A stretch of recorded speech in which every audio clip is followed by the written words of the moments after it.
अखिलेश यादव के भी संपर्क में है क्या बीजेपी के विधायक? हाँ, संपर्क में है।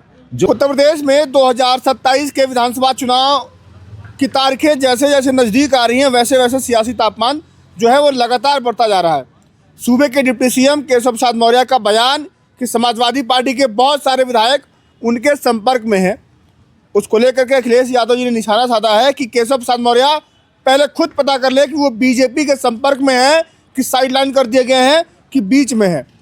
इसी मुद्दे पर बातचीत करने के लिए मेरे साथ समाजवादी पार्टी के राष्ट्रीय प्रवक्ता अजीत यादव, जो कि इलाहाबाद यूनिवर्सिटी के पूर्व छात्र संघ अध्यक्ष भी रह चुके हैं। स्वागत है आपका। धन्यवाद। समाजवादी पार्टी के संपर्क में तो खुद इतने विधायक हैं, शायद केशव प्रसाद मौर्य जी को पता नहीं है। अलग अलग मीटिंग हो रही है लखनऊ में, केशव प्रसाद मौर्य जी को दिखाई नहीं पड़ रहा है। उनके प्रदेश अध्यक्ष अपने विधायकों को नोटिस भेज रहे हैं, कार्रवाई करने की धमकी दे रहे हैं, तो इसका एहसास नहीं है केशव प्रसाद मौर्य जी को। जो है वो खुद को पहले संभालें।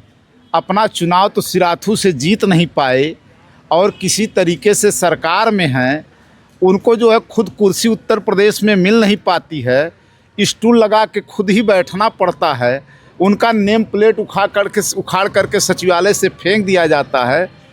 अपना तो पहले स्थान तय कर लें कि वो किस स्थान पे हैं उत्तर प्रदेश में। उनके नेतृत्व में चुनाव लड़ा गया। जब अमित शाह जी ने कहा कि आप ही मुख्यमंत्री का चुनाव कर लीजिए, तो केशव प्रसाद मौर्य जी जा कर के अस्पताल में भर्ती हो जाते हैं। पूरी दुनिया देखती है, उनके सीने में दर्द होने लगता है। एक झटका केशव प्रसाद मौर्य जी नहीं थाम पाए और दूसरा झटका जब अखिलेश जी ने दिया तो लगे दौड़ने दिल्ली से लेकर के उत्तर प्रदेश तक कि किसी तरीके से एडजस्ट किया जाए।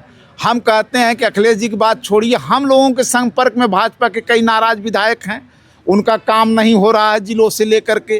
खुद ही इनके तमाम विधायक मंत्री बोलते हैं कि हमारी सुनवाई नहीं करता है डीएम, हमारी सुनवाई नहीं करता है एसएसपी। वो क्या कहेंगे? वो एक समुंदर खंगालने में लगे हुए हैं, वो हमारी कमियां उछालने में लगे हुए हैं।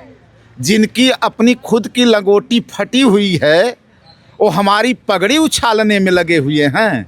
ये है केशव प्रसाद मौर्य जी। उनको पता नहीं है, पहले अपना देखें, इसके बाद ये बताएं। उनके संपर्क में रहने वाले विधायकों को कौन लेगा? उनकी जब खुद नहीं चल रही उत्तर प्रदेश में, उठा हुआ चूल्हा की तरह। अभी क्या बोले थे, मेला में गए थे, उनकी सुनवाई नहीं हो रही थी, कह रहे थे कि सतुआ बाबा रोटी बेलने के बजाय थोड़ा अपने कामों पे ध्यान दें।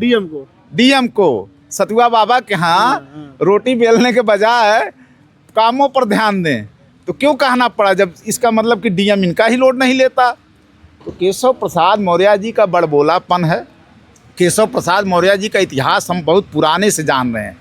जब हम लोग 2013 में 12 में त्रिस्तरीय आरक्षण का आंदोलन चल रहा था और केशव प्रसाद मौर्य जी सदन में चिल्ला के कह रहे थे कि ओबीसी का आरक्षण कोई मार नहीं सकता, 69,000 शिक्षक वाली भर्ती पे क्यों नहीं बोले?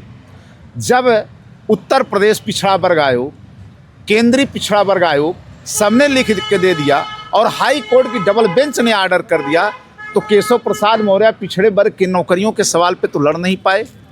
लेखपाल की भर्ती का जब विज्ञापन आया तो अखिलेश यादव जी को समाजवादी पार्टी को लड़ना पड़ा, तब जाकर के उस विज्ञापन में शुरुआत हुआ।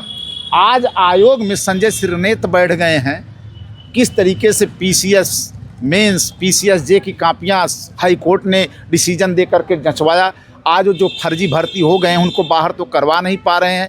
कितना नाम गिना तो रहा हूँ। तो मान लीजिए अखिलेश यादव के भी संपर्क में है क्या बीजेपी के विधायक? हाँ, संपर्क में है। जो वहाँ पे जीतने के कंडीशन में नहीं है, हार रहे हैं।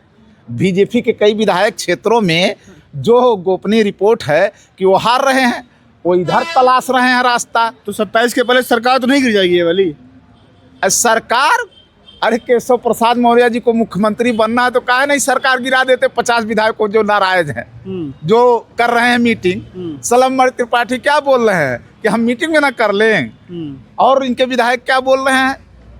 अभी कितने विधायकों ने लिख करके राष्ट्रीय अध्यक्ष को दिया है यहाँ के उत्तर प्रदेश के कि जो है हमारी सुनवाई पार्टी में नहीं होती है, हमारी सुनवाई सरकार में बैठे हुए लोगों में नहीं होती, केवल यहाँ पर सुजाती लोगों की सुनवाई होती है और सुजाती लोगों की ही मदद की जाती है, पंकज चौधरी चाहे वो माफिया हों और चाहे कोई हों, उन्हीं लोगों की मदद होती है। ब्राह्मणों ने भी लिख के दिया है, पूरा ये तो जग जाहिर है। तो केशव प्रसाद मौर्य जी तोड़ करके काहे ना बैकवर्ड मुख्यमंत्री हैं बन जाते हैं?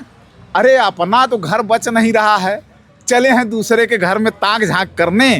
केशव प्रसाद मौर्य जी पहले से हिम्मत हो तो सिराथू से फिर आइए ना मैदान में, पता चल जाएगी औकात। अपने विधायक बन नहीं पाए, एमएलसी बने के जो मंत्री बने हुए हैं, और दूसरे विधायक इनके संपर्क में समाजवादी के आ जाएंगे। समाजवादी पार्टी इस समय पीडीए इतना मजबूत है, समाजवादी पार्टी 24 में एक झटका दिए हैं, तो इसी तरीके से बयानबाजी देते चलेंगे। अरे इनको अभी जान नहीं है, लोग त्रिस्तरीय आरक्षण में उनके जनरल लॉबी के पक्ष में जा करके आरक्षण के विरोध में बैठे थे, आरक्षण के समर्थन में नहीं थे। ये क्या आरक्षण की बात करेंगे? कहेंगे तो आप जो ला करके दिखा देंगे उस समय का पेपर और फोटो। केशव प्रसाद मौर्य जी यूनिवर्सिटी के रोड पे जब जनरल की मीटिंग चल रही थी आरक्षण के विरोध में, तो जा करके मंच शेयर किए हुए हैं। केशव प्रसाद मौर्य जी वो हैं, ये पिछड़ों के हक की लड़ाई नहीं, मौका ये मिला तो अवसरवादी हैं। केशव प्रसाद मौर्य जी अवसरवादी हैं, केवल ये अवसर खोज रहे हैं, मौका नहीं मिल रहा है।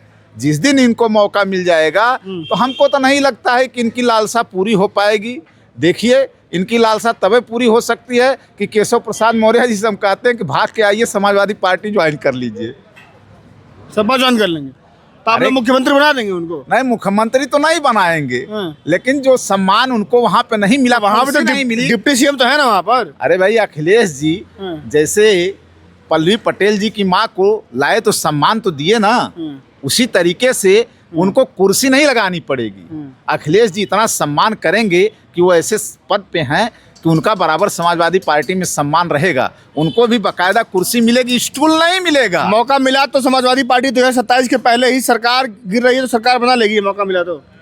अब ये तो भविष्य के गर्त में है, समय और वक्त राजनीति में कौन से रास्ते दिखाता है ये तय करना मुश्किल है। लेकिन हाँ, अगर वक्त ने मौका दिया और समय ने चाहा तो जो राजनीति में असंभव चीज़ कोई नहीं है, कुछ भी हो सकता है। तो हो सकता है कि वो भी चीज़ें हो जाएं।